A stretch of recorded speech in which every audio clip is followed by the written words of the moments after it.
It's Life Force, licensed by Nintendo of America.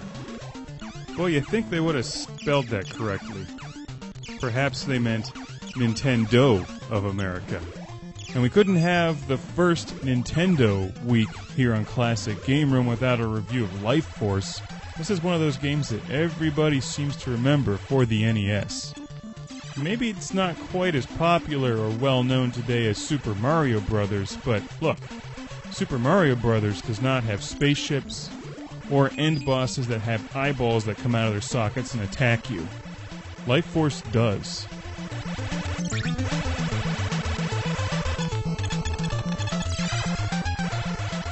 What we have here is a mixture of Gradius and the movie Inner Space.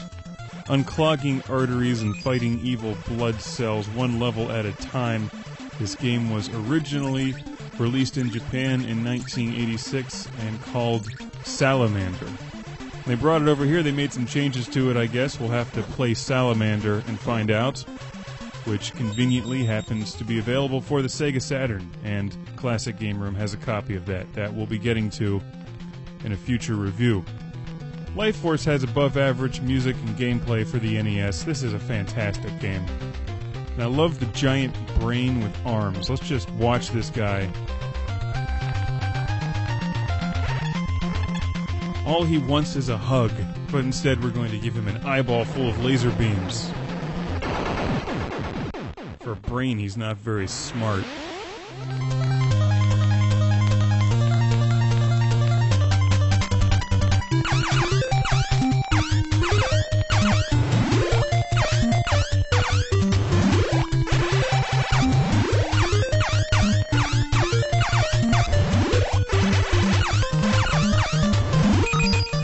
Life Force is a unique game in a similar vein to Vanguard and Thunder Force 2. It has both horizontally scrolling and vertical scrolling spaceship shooting levels. Lots of power-ups. It's very similar to Gradius. I think this is actually considered a spin-off to Gradius. Konami also made Gradius for the NES, and Classic Game Room has a copy of that we'll be getting to in the future as well. We have the familiar power-ups here. And the option, you can collect up to 2 options, which are the blue things following my spaceship around, that obviously add increased power to your weapons and are essential to survival in Life Force.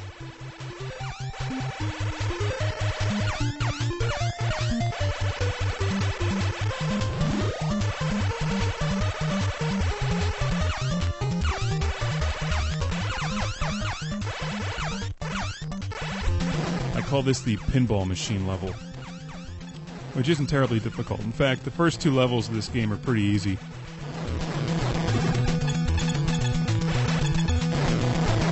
And when you're watching the review, notice where I pick up some hidden one-ups. You can collect a number of those and save them for later levels, where the game becomes much more challenging. Life Force suffers from a great deal of slowdown when there's a lot of things going on at the same time. And you can actually use this to your advantage when you're fighting end bosses, especially when you have all of your weapons powered up. You just fire away and slow the entire screen down.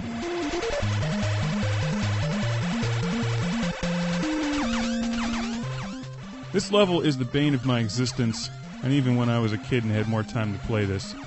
I remember vividly how much I detested those damn fire flame things that shoot out of the surface. And sure enough, I still detest them. It took me a while to remember how to play this level. You gotta hang back and keep a close eye on those stupid flame things, because even if you have shields powered up and they hit you, you'll be destroyed.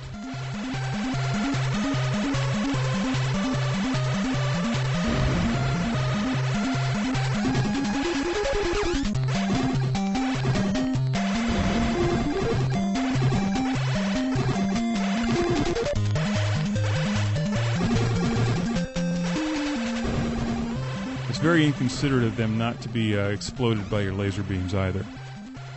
You see a blue power-up appear on screen. That's a destroy all enemies on screen power-up. Life Force is tremendously fun, and it's a bit slow compared to many modern shooters out there today.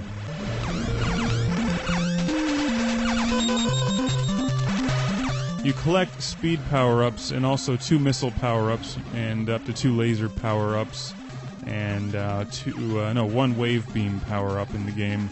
But still, the screen seems to move at a much slower rate than normal. At first, it may seem very simple until you get to this level, and it really starts testing you. The remainder of the game after this is surprisingly challenging and extremely fun. If you've been playing games on the NES since it was new, odds are you already have Life Force. If you're a younger gamer and you're looking to collect games and you want some shooters, start with this one, or Gradius. They're excellent games. And Life Force won't cost you more than just a few dollars today. The game gives you a number of continues if you die, and you can use those to practice some of the later levels if you get destroyed on them. I find the end bosses aren't terribly difficult as long as you have your weapons powered up. The biggest problem I have in this game is when I do get destroyed, I then lose all of my speed power-ups. And that always throws me off completely.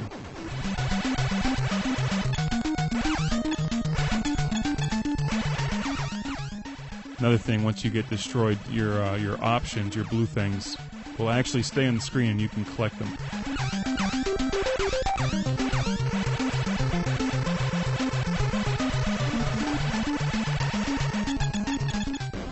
And that thing finally got me. I just lost my ship, and you can see that I still hung on to one of my options, but my ship has slowed down dramatically.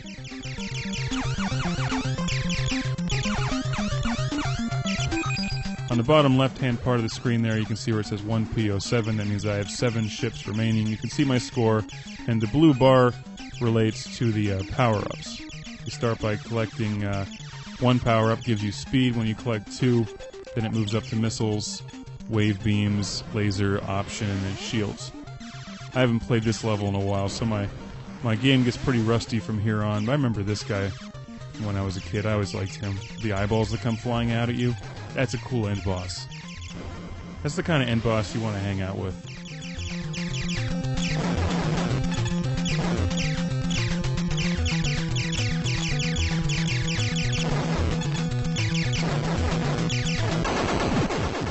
Get to level 5 here, and no longer are the string of enemies that come at you and give you power-ups defenseless. They're shooting at you, which makes things much more difficult.